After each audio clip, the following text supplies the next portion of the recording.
Good day everyone. So for today, we are going to tackle about the different methods in the production and presentation of an art. So there are a lot of different methods of an artist. So first, we have realism, abstraction, symbolism, fauvism, dadaism, futurism, surrealism, and expressionism. But for today, we are going to tackle about realism and abstraction. So, first and foremost, let's know first what is realism. So, what really is realism? Realism in art is the representation of life, objects, and people as they are. Realism is a style of painting that uses realistic representation to depict natural human emotions and scenes as if they were actually happening. So, the aim of realism in art is to portray the world around us in a realistic way. Realism in art is also known as naturalism or veristic. Why? It's because this means that it uses real life objects to make a work of art which reflects to the truth about its subject matter. So realism is a common way of presenting a subject in which in the production or presentation of a subject, it pertains to the exactness, clarity, and honesty of the subject. In realism, even the artist chooses a subject from nature, he can select, change, and arrange details according to the way that he or she wanted to present his or her artwork. So, generally, it pertains to the technique of an artist. Realists try to be as objective as possible. It's because realism aims at making an accurate observation of things as we see them in reality rather than idealizing them. Realist artists' main function is to describe as accurately and honestly as possible what is observed through the senses. So we have five senses, which are sense of hearing, sense of sight, sense of smell, sense of taste, sense of touch. So those senses will influence the way that an artist manipulate or chooses a subject for his or her artwork, or how he will be able to present his or her artwork. However, in the process of selecting and presenting his material, he may be influenced by what he feels or thinks. So, for example, at the moment the artist is feeling sad, so there's a possibility that an artwork of an artist will turn to be gloomy. However, if the artist is feeling happy, there is a possibility that an artwork of an artist will turn to be bright. It's because the emotions, the feelings, and the thinking of an artist have a big effect to the presentation or production of his or her artwork. So now let's go to the history of realism. In literature, realism has its goal, which is the faithful rendering of the objective reality of human life. Since reality is the necessary raw material of all art, realism has certainly existed since literature began. Realism was not consciously adopted as an aesthetic program until the mid 19th century in France. However, indeed, realism may be viewed as a major trend in French novels and paintings between 1850 and 1880. So one of the first appearances of the term realism was in the Mercury franchise Do Siècle Siècle in 1826, in which the word is used to describe a doctrine based not upon imitating past artistic achievements, but upon the truthful and accurate depiction of the models that nature and contemporary life offer to the artist. The next one is realism as a coherent program of literary aesthetics emerged in Western literature about 1850 in reaction against the idealism of the narrow social range of earlier literary attitudes. Then, realism was stimulated by several intellectual developments in the first half of the 19th century. Among these intellectual developments were the anti-romantic movement in Germany. The anti-romantic movement in Germany pertains to the emphasis on the common man as an artistic subject. Then the August Comte's positivist philosophy, in which sociology's importance as the scientific study of society was emphasized. Then the rise of professional journalism, with its accurate and dispassionate recording of current events. And the last one, which is the development of photography, which is it pertains to the capability of mechanically reproducing visual appearances with extreme accuracy. All these intellectual developments stimulated interest in accurately recording contemporary life and society. The realism movement lasted around 40 years, which is from 1840 to 1880. It followed the Romanticism movement and came before the modern art. Poetry and drama were also influenced by realism, but it was in the novel that realism achieved greatness. Since the latter part of the 19th century, other tendencies have come to the fore and by others naively inadequate for truly rendering the complexity of life. Yet, if realism no longer dominates literature, it is because its principles have now been assimilated into all literary creations of the 20th century. So, the novels of social commentaries, there are two. So, sa mga Kuko ng Liwanag by Edgardo Reyes and Dilim sa Umaga by Efren Abwig. So, these two novels of social commentaries were realistically vivid and clearly presented. And now let's go to the proponents of realism, or the persons who discovered or proposed realism as a method or movement. First, we have Gustave Courbet. Courbet was a French artist and a leading proponent of realism in France. He was one of the first major artists to use art as a social commentary. Next, we have Jean-Baptiste Camille Corot, which is a French landscape painter who moved from Romanticism to Realism. And then we have Honoré Daumier, which is a French painter who was more famous for his caricatures of famous people while alive. His art became famous after he died. So now let's go to the concepts and characteristics of realism art. So the first characteristic is rejected romantic ideals. The realism artistic movement rejected romanticism, such as the art, literature, music, architecture, and philosophy movement, which had preceded it in the first half of the 19th century. The second one represented subject as they were. It's because realism art is based on reality. And the third one is a focus on everyday people, settings, and situation. It's because realism artist or realist is focusing on the surroundings around him or her as his or her subject of his or her artwork. And then the last one responded to a new national emphasis on workers. Lastly, let's go to the famous realism artists and their artwork. So first, we have The Glitters, which is by Jean-Francois Millet. And then the next one, we have The Young Women from the Village, which is by Gustave Courbet. And then we have The Fox Hunt, which is made by Winslow Homer. And the last one, we have On the Way Home, which is by Fernando Cueto Amorsolo. So in the on the way home, it pertains to the traditional way or traditional means of transportation. So now let's move on to the next topic, the abstraction. So what is abstraction? Abstract art is an art that does not attempt to represent an accurate depiction of a visual reality, but instead use shapes, colors, forms, and gestural marks to achieve its effect. So abstraction is the most misunderstood form of art. So abstraction is a form of changing the subject in a manner that is different than how it is viewed in reality. It can be as simple as changing the color or as complex as changing the subject so that it's completely unrecognizable. So that is abstraction. So abstraction also is when the artist does not show the subject at all as an object reality, but only his idea or his feeling about it. So, in some cases, we may not know the thought process behind the abstraction, but we can appreciate the resulting work, the color relationships, the composition, the use of elements and principles of an art. So, but in some cases, we may know.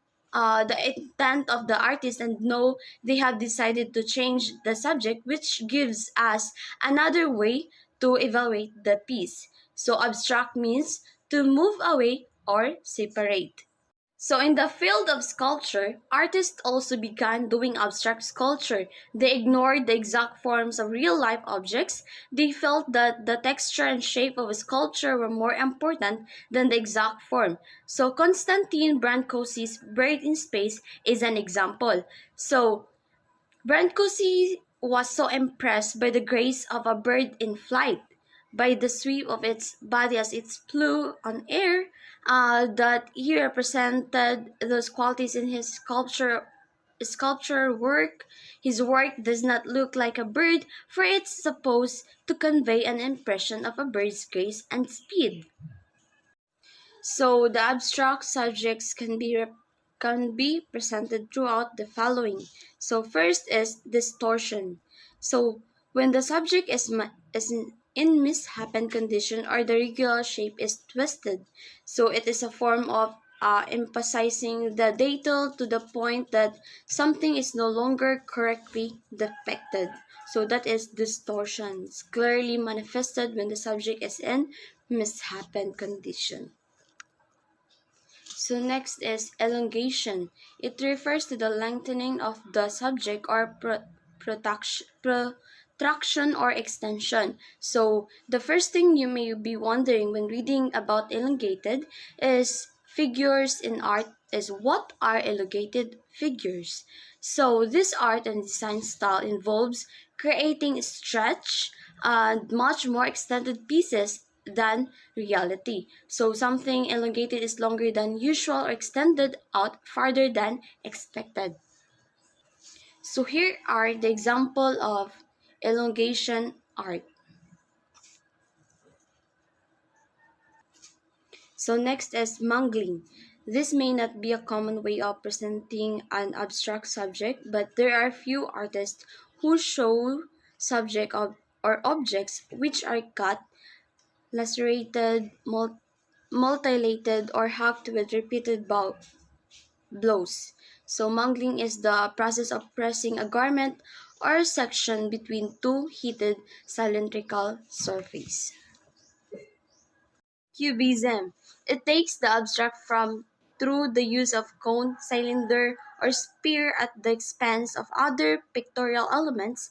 Cubists want to show form and their basic geometrical shapes. So, Cubism is an influential art style defined by its revolutionary method of depicting three-dimensional reality through geometrical shapes on the two-dimensional canvas. Established around 1907 or 1908, Cubist artists depict a subject by utilizing geometrical shapes and forms from varying perspective of the subject. So, Paul Cézanne's works played an important part in the development of Cubism. So, it was further developed by Georges Braque of France and also Pablo Picasso of Spain.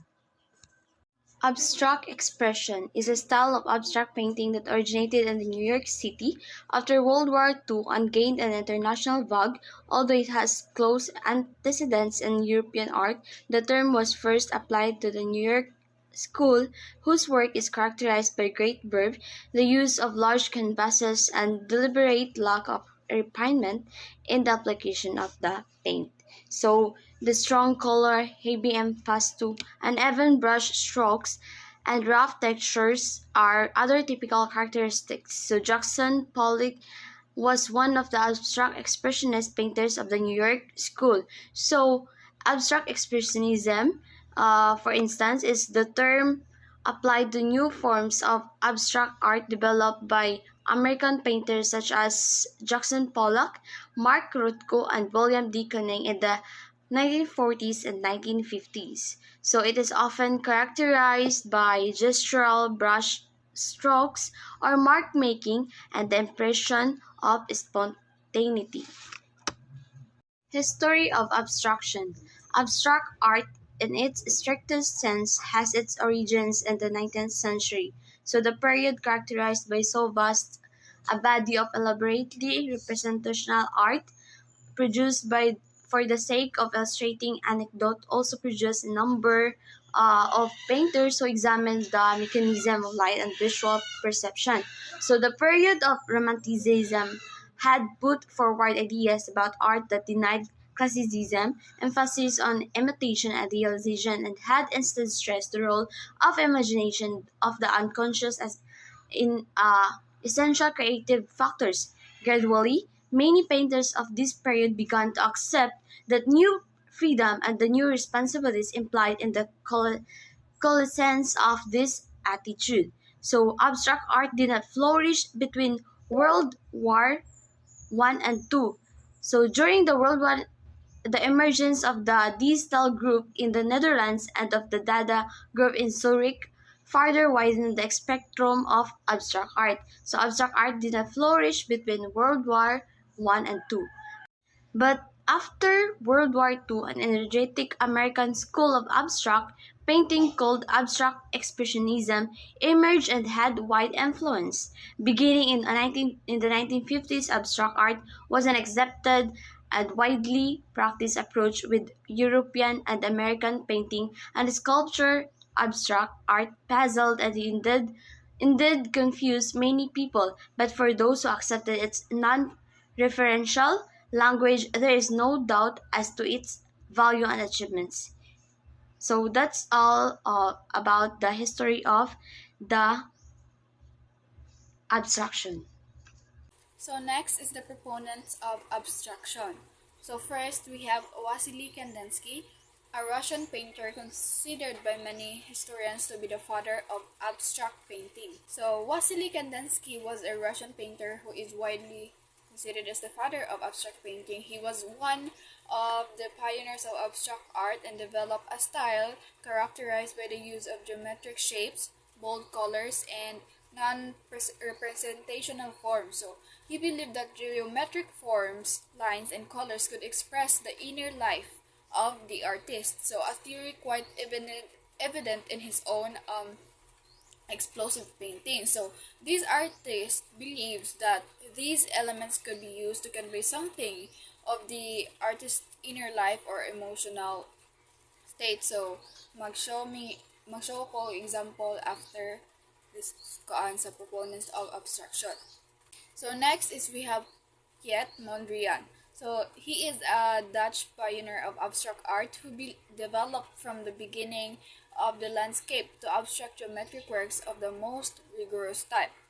Um, Piet Mondrian believed or developed a style characterized by the use of geometric shapes, straight lines, and primary colors. So Mondrian's works were inspired by the landscape, but he gradually moved towards abstract geometric works of the most rigorous type.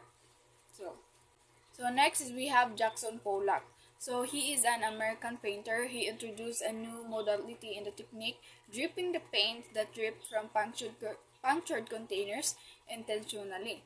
So, so Jackson Pollock would drip or pour and splatter paint into the canvas, creating dynamic and energetic work. So Pollock's works were often inspired by the subconscious, and he sought to create a direct connection between his emotions and the canvas. So lastly, we have Jean de Buffet, French painter who was inspired by the art of children and crazy people. His works had irregular shapes and simple designs. Buffet, he developed a style characterized by the use of irregular shapes, no, and simple designs, often incorporating a variety of textures and materials. So, Buffet's works were often associated with the art brought movement, which sought to celebrate the raw and refined art of non-professional artists. So next is characteristics of abstraction. So abstract art is characterized by the use of form, color, and line in a way that does not represent specific objects or scenes. So the focus is on the overall composition and the emotional or expressive qualities of the artwork. So this means that the artwork does not aim to depict specific objects or scenes in a realistic or figurative manner. So instead, the artist creates an overall composition that may be interpretive, symbolic, or abstract. So first is we have the non-representational art. So this refers to abstract art that does not depict or recognizable objects or scenes in the real world. So instead, it focuses on using form, color, line, and texture to create an overall composition that may or may not evoke specific emotions or ideas in the viewer. So next is we have emotional or expressive abstract art. So this seeks to convey emotion, express an idea, or capture a mood or atmosphere. So it may use bold colors, dramatic brushstrokes, or other techniques to create a sense of movement, energy, or passion.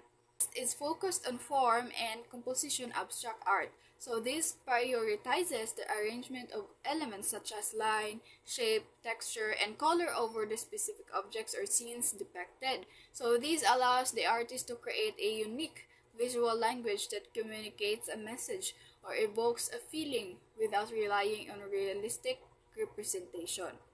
So lastly is we have the non-literal abstract art. So this employs symbolic or metaphorical elements that do not necessarily represent recognizable objects or scenes in the real world. So instead, it encourages the viewer to interpret the artwork based on their own associations and emotions, making the experience of viewing abstract art highly personal and subjective. So next, these are the artworks of famous artists of abstraction. So first is we have the Black Lines by Wassily Kandinsky. Next is we have the Broadway Boogie Woogie by Piet Mondrian.